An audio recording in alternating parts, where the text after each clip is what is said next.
If you're listening, I know you care about your health, and maybe you've taken steps to improve your diet, maybe get a bit more physical activity in your routine, maybe you're sleeping better.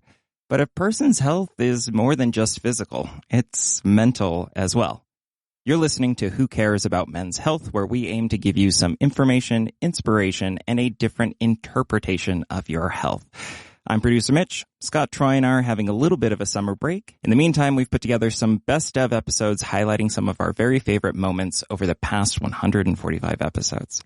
Today, we're talking about mental health, and I don't know about you, but before I started working on this podcast and talking with other men and specialists, I would rather do just about anything than even start to talk about my personal mental health.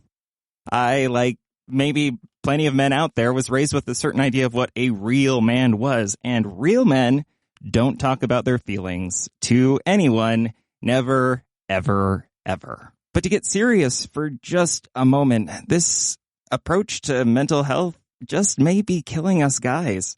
According to the CDC, suicide is one of the top 10 causes of death for all U.S. men, and the number 2 cause for men between the ages of 20 and 44.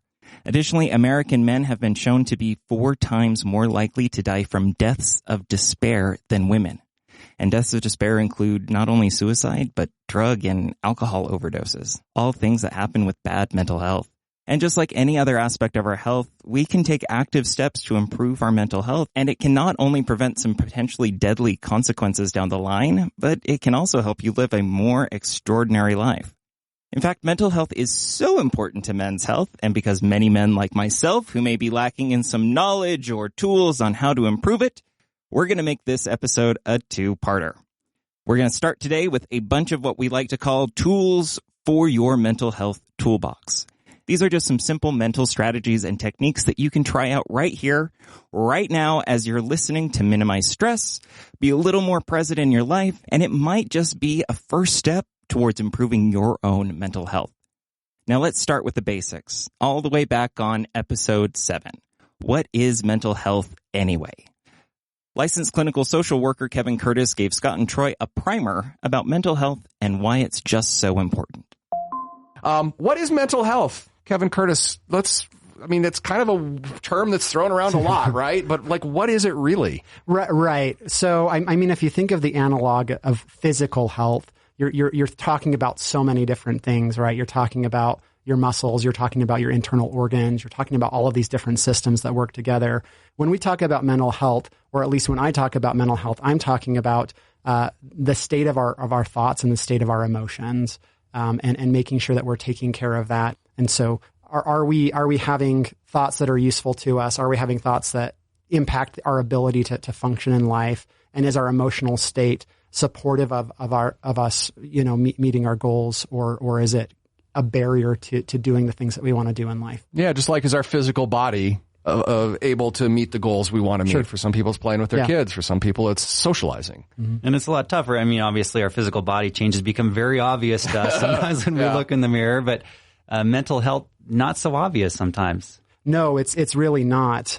You could present as, I've got everything together, and be a complete and total mess inside, right? So, external presentation isn't necessarily a good indicator of where we're at with our mental health. It's a good point. It's a lot easier to fake it, to know what I need to do to get through the day at work and to function in that setting. But like you said, on the inside, we could just really be a mess. Right. Well, and there are strong taboos to keep us doing that, right? Like it's not something that most people have a ton of shame or embarrassment about if they have diabetes or if they have, some sort of heart condition that they take medication for. But for people that are struggling with troubling thoughts or troubling mood states, there are lots of reasons why somebody wouldn't necessarily want to let other people know that that's going on.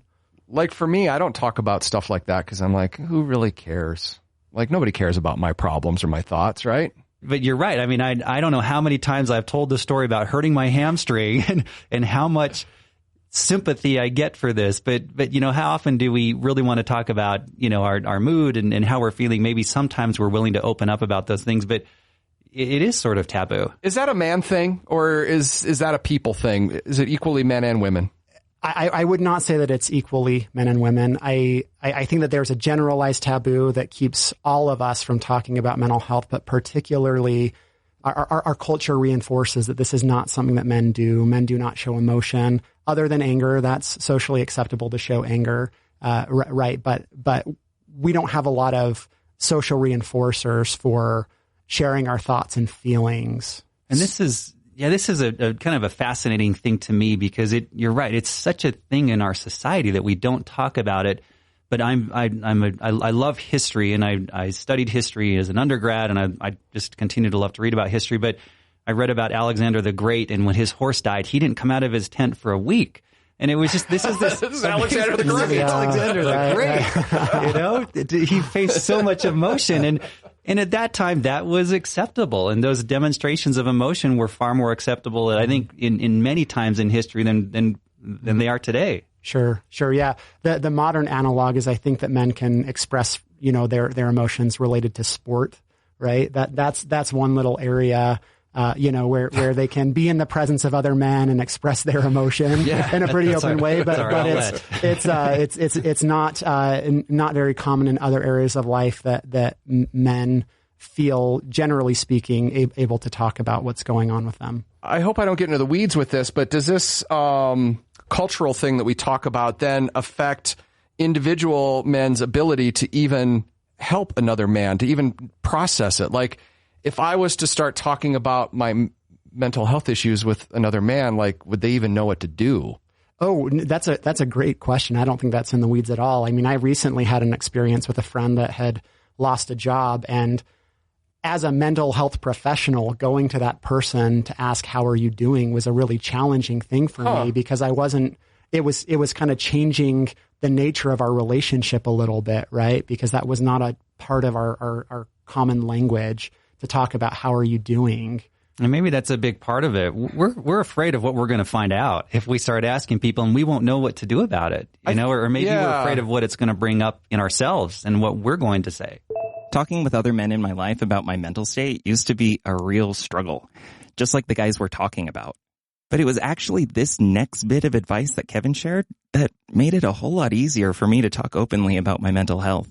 If you think from a standpoint of what am I willing to give in return for somebody else that would be in this situation, I think that we've all been in situations where we've given support, where in other situations similar, we would never be the ones to take the support, if that makes sense. Mm-hmm. So, I'll listen to 20 people tell me about the things that they're going through before I feel comfortable sharing what I'm going through, this right? Is what you do. And it's what I do. So if I can't quite figure it out all the time, how is anybody else supposed to, right? But it's really just about practice, and it's about being brave, right? Maybe that's something that we need to talk more about, is that it's not a sign of weakness to be vulnerable like this, but it's actually a sign of bravery to open yourself up and kind of lay bare the things that you're not super proud of or that you're struggling with or that sort of thing.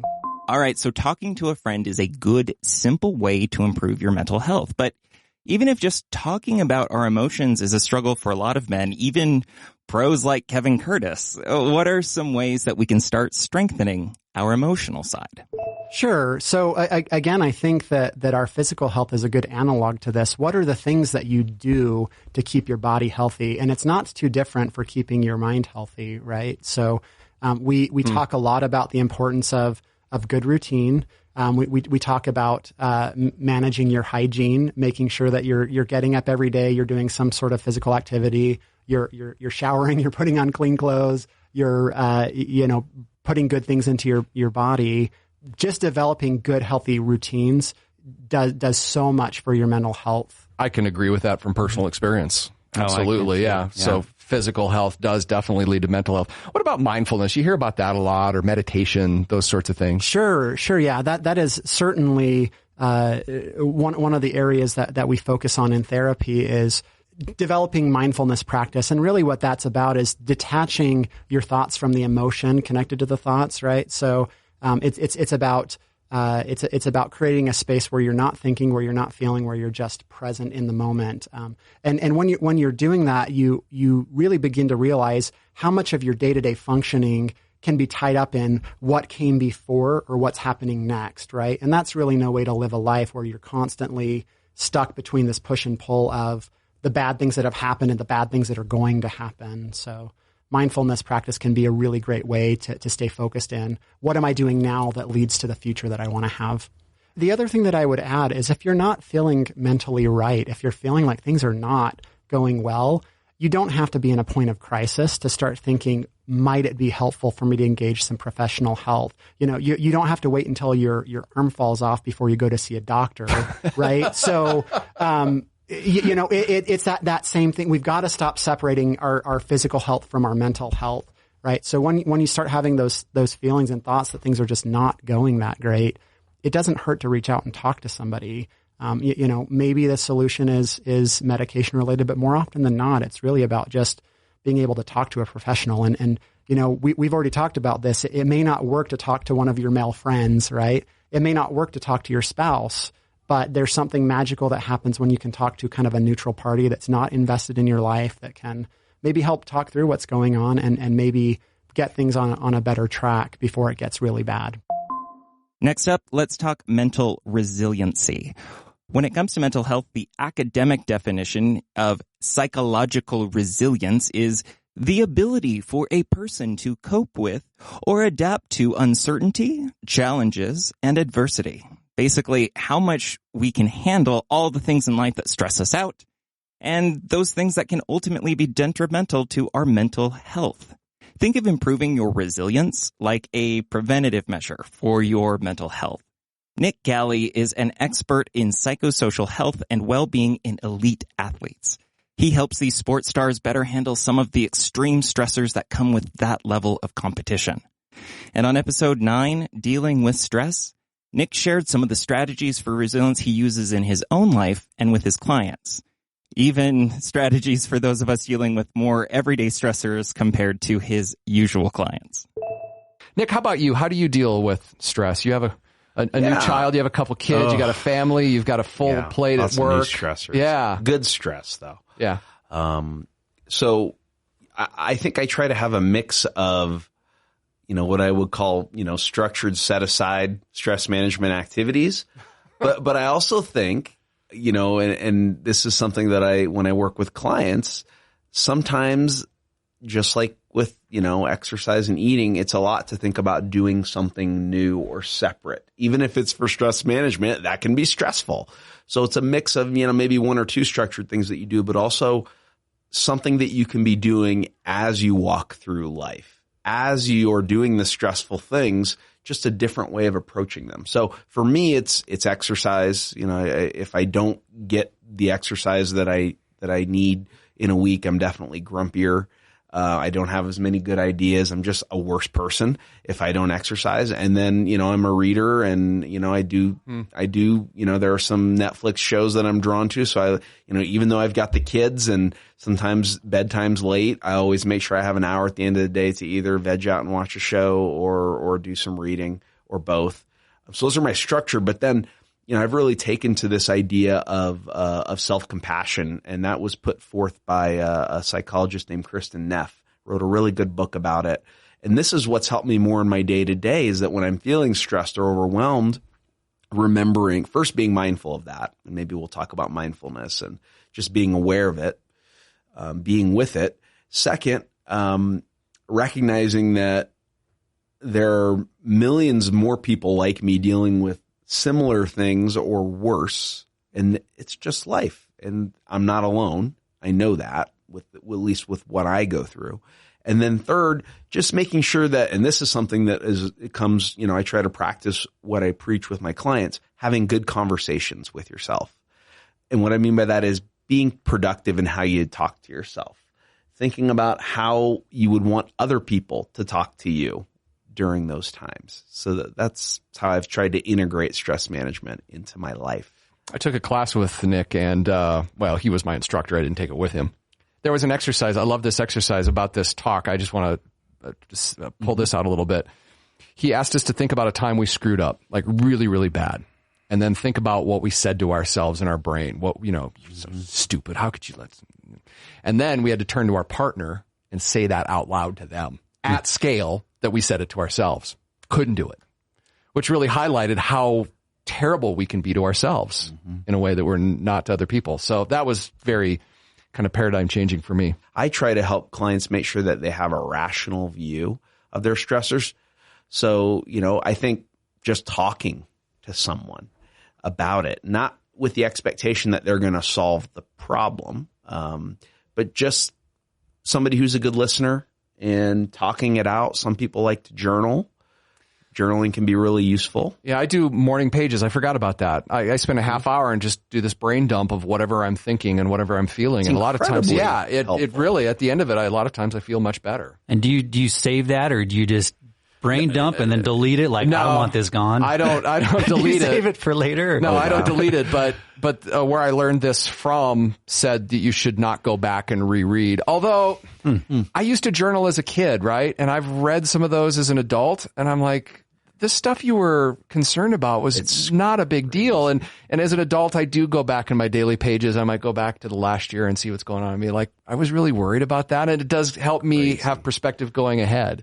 Yeah. And one other thing related to the journaling that I will recommend clients do, if especially those that have a lot of thinking anxiety, where they just can't get these thoughts, these ruminations out of their head, but they need to be able to focus on a task. Say, okay, that's fine. You want to worry about that. Designate 5 minutes or 10 minutes a day as your worrying time. And if you want to just sit there and worry, set the timer. And if you want to be journaling and getting the worry out in that way, that's fine. But when the timer's off, it's off, and you leave it and you close the book on it. And you've now, honored that worry, and you're moving on to the next thing. And do you find people say they're able to do that, or does that thought just then stay with them throughout the day? It's 50-50. It works well for some people. Other people, not as much. Yeah, and in some situations. It's a tool. Yeah. Now, if your media feed is anything like mine, the word mindfulness is used so frequently as a sort of catch-all, cure-all cliche for mental health, or a buzzword of something that seems just a little woo-woo. But Nick takes a minute to explain his approach to mindfulness. So much of our stress comes from being future-oriented about bad things that might happen, or things that we're worried about in the future. And so many people spend so much time in that state that you got to wonder, if you never do anything about that, you're never really living. You're always thinking about what's next. Even when you accomplish something really positive, you never enjoy it because you're always thinking about the next thing or worrying about the next thing. Well, you mentioned mindfulness, and Scott talked about that a little bit as well. And we're hearing the term more and more, I think, mindfulness. Sometimes I wonder if we really understand what mindfulness is. Sometimes we hear it in the context of, being very mindful toward others, which sounds more just thoughtful toward others. What is mindfulness exactly, and how does that really play into stress management? Yeah, good question. I think of mindfulness as having two characteristics. One, it's about being present, not just physically, but I tell my students, I don't want you just here physically. I want you here mentally and emotionally and spiritually, right? Maybe not spiritually, but I want your whole being here. So part of it is being present. And the hard part of it, the harder part, I think, is being present in a non-judgmental way, meaning, we're very good at judging ourselves, often in the negative. Learning how to view our thoughts and our behaviors in a more neutral way. They just are what they are. So being present in a way that's more neutral and removing judgment from what we're doing. And being present meaning like, oh, I'm feeling stressed, I'm feeling sad, and not judging it and just going, why? This is how I feel right now. Interesting. I mean, almost honestly, I mean, it's, we talk about being researchers or, we're human beings. We're all researchers to some degree. Like we're interested in things. We wonder. So view your own emotions in that way. Think about them in that way. I find for me that when I'm feeling overwhelmed, one really simple thing that I have taken to doing is if I'm by myself, especially narrating, literally when I'm like being my own narrator out loud, I am getting my keys. I'm walking through the door. I'm opening the garage. I'm opening the car door. I'm sitting down. I'm putting the key in the ignition. I'm turning the key. I mean, sometimes you got to talk yourself into being present, or when you're doing something you don't particularly want to be doing, you just talk your way through it. Pretend you're Morgan Freeman or something, and just like, it's, you know, I don't even know where I learned that, but I just started doing it and it was kind of helpful. So a bit of a mindset change, some journaling, maybe even narrating your life for a kind of fun approach to mindfulness.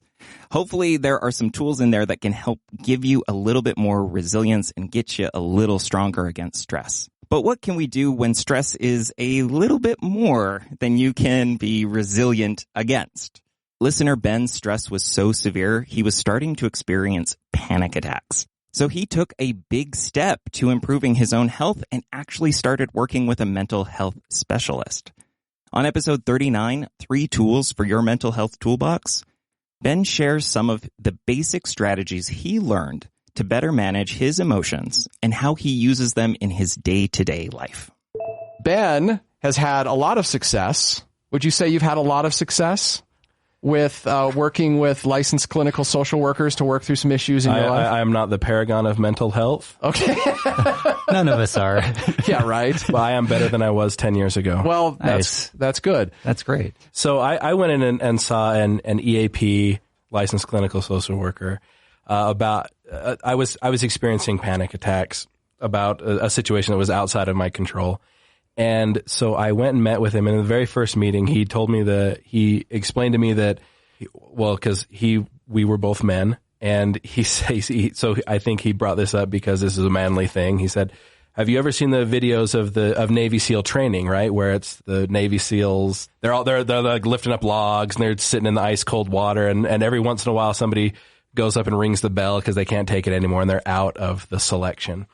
And he said, you know, the people that make it through selection are not any stronger physically. They don't have any different physical capacity than the ones that opt out. Eventually, they're just the ones that have learned how to manage the mental situation better. They realized that most of the candidates that got through selection and went on to become Navy SEALs had either learned or discovered the technique of box breathing. Box breathing is the situation where you breathe in for a count of 4, and then you hold your breath for a count of 4. You breathe out for another count of 4, and then you hold for another count of 4. So it's like a box.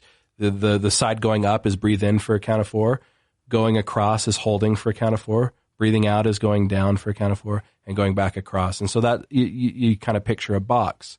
He said when you are in a highly agitated or highly engaged state, you can box breathe, and it will, he explained it this way, in the panic attack, your physical systems are following a mental process. And when you box breathe, it flips it, and you start having a physical process, which then your mental state follows the physical process. Well, I'll tell you, I've been box breathing just while you've been talking, and I actually do feel a little bit calmer. Yeah, there's a related technique called tactical breathing. Ooh, that sounds good. It's even more hardcore. Yeah, That sounds very yes. manly. I picture a lot of men getting right on board with tactical breathing. Please explain. Yeah, guys, do your tactical breathing. It's very manly. That's why I responded so well to it. Yes. The tactical breathing is similar to box breathing, except for you take out the hold for 4 seconds. So you breathe in for for a count of 4, and breathe out for a count of 4. That's if you're physically engaged and you can't not breathe for that. Which I think why it's called tactical breathing. If you're engaged tactically with somebody, then you still get some of these benefits of, clearing your mind and getting centered and focusing. Anyways, he explained this technique to me. I went home, I started using it, just practicing it. And then it was within the next day or two, I started to feel some anxiety or some panic starting to ramp up. Went into the box breathing, and it is a combination of, it's the physical, you're taking care of yourself physically, you're bringing everything into just where you're only focused on your breathing.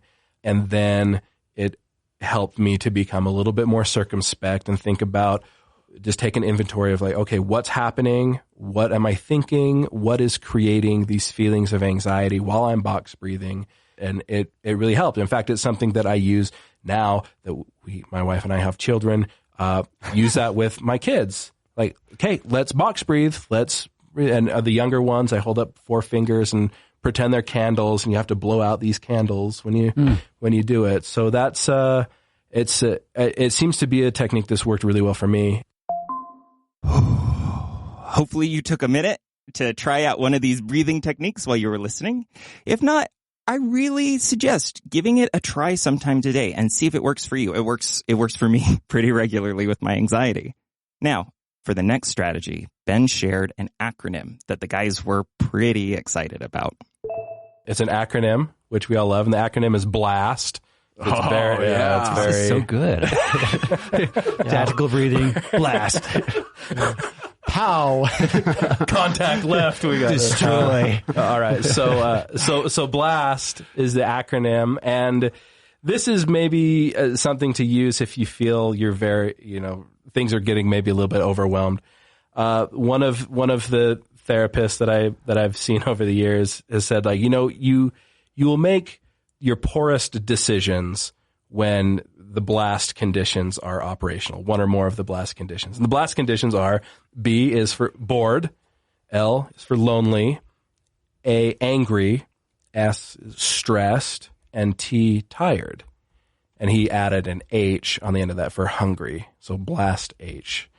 I'm glad that they added hungry or blashed. But he said if you've made a decision or you're doing something and you're not acting in your best mind, or you're not being your best self, take an inventory and which of these conditions were present: bored, lonely, angry, stressed, tired, or hungry. So all of them don't need to be present, just one of them. One of them. Okay. Or more of them, and so you can see it really easily in maybe your partner or your children is like, oh, they're tired, or oh, they're hungry, or they were bored, which is why they got the paint out and painted their whole naked bodies and painted their floor and their bed and everything. Wow, that's very specific. Yeah, that happened 4 weeks ago. Oh, wow. Then it was time for box breathing. Box breathing while you clean up. But so we're really good at identifying it in other people. It's much more difficult to identify it in ourselves, I think. And so just that, and I think for me, the technique, I guess, is maybe staying out of those domains, right? Like if I feel like, oh, I'm bored, I should probably do something so that I don't, or I'm lonely, time to reach out, or I'm angry. Okay, what's going on that I'm so upset about? Stressed, tired, what can we do? And so it's an BLAST. It's a cool word. It's a cool acronym, but I think it's also like almost a checklist of, okay, what's happening? Let's run this down. Where am I at? And for the third and final tool, Ben shares what he learned from one professional he was working with about how to start building a support system that can help when times get really tough.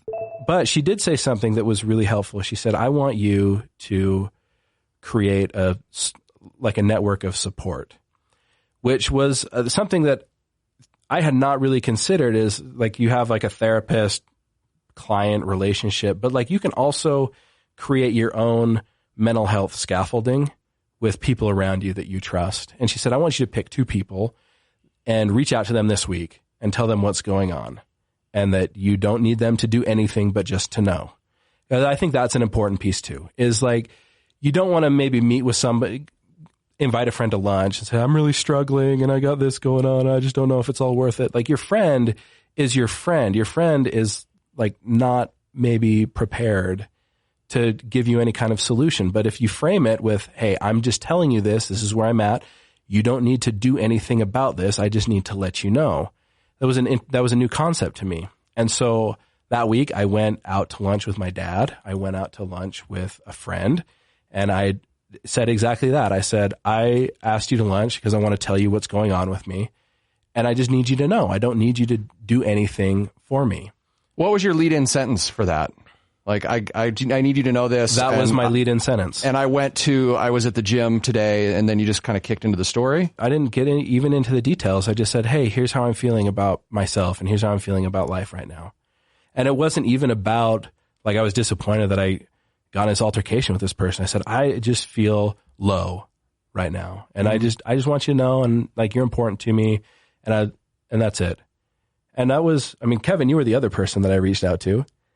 And it was interesting because my dad said, "Oh, thank you for telling me about this." He said, "I had a similar experience with," and he talked about some situation in the family from a couple of years back that I was familiar with. And he shared with me what it was like for him. And it wasn't like we even gave each other any kind of therapeutic response, advice or anything. It was just sharing that experience and feeling like my dad and my friend saw me and saw what I was going through, and sharing that, which was very powerful. And it seems like you just told them that you're having a hard time, and that was it. And like, yes, that was it. And they knew, and I knew that they knew. And it was just, I essentially made an invitation to become part of my network for my mental health. And they said, "Yeah, you let me know anytime when I can help you." And that was, it sounds weird, but that was all it was. But it was just a reach out and say, "I'm struggling." And that's it. And then our tuna melts came out and we ate them, and it was great. And you didn't pepper in like the good news that was going on at the time, or because I would feel this, we need to do that then. Oh, well, it was really just like a couple of minutes of just being real. I'm having a hard time with this. This is hard. I'm not sure, this, that, and the other. And then it wasn't like the whole meal was a downer. And then it's like my dad and my friend, one of my best friends. They didn't look at you differently after that? No, they're just like, I really appreciate, yeah. Go for it. What I would say as being a recipient to that was that it was a transformative act for our friendship in terms of, I was relatively new to the area. Ben was one of the few people that I knew, and the radical act of kind of being vulnerable in a very real and human way, whatever benefit it had for him, it was very beneficial to me in terms of feeling that connection. And I think that that's one of the big things that is missing for a lot of men that drives their unhappiness in life. They may have a lot of acquaintances, but they don't have a lot of connections. And so even just that moment of being real with each other, we were able to go back to kind of the superficial parts of our conversation and relationship, but having that knowledge that, oh, this is a friend, this is somebody that I can count on, this is somebody that trusts me and that I trust. That's a really valuable thing to have in life. What's this technique called? Let's call it the reach out. Yeah. So now you have a bunch of tools to try out improving your mental health today. Now, just like anything else with your health, you gotta find what works for you. Some of these strategies may not work for everyone. I mean, personally, narrating my own life wasn't really that helpful when I tried it out, but sometimes you gotta try some things out before you find what works for you and what you can really use to improve your life. Now, Scott likes challenges, so I have one for you. Try out 2 or 3 of the mental health techniques that we shared today. Give them a test drive and see if they're a good fit for you, how you feel before, how you feel after. Let us know how it goes, or if you have any questions for our specialists or a story to share, don't hesitate to message us via email at hello@thescoperadio.com. And if you liked anything you heard on today's Best Of episode and want to hear more, a list of the episodes featured today is in the show notes. Thanks for listening, and thanks for caring about men's health.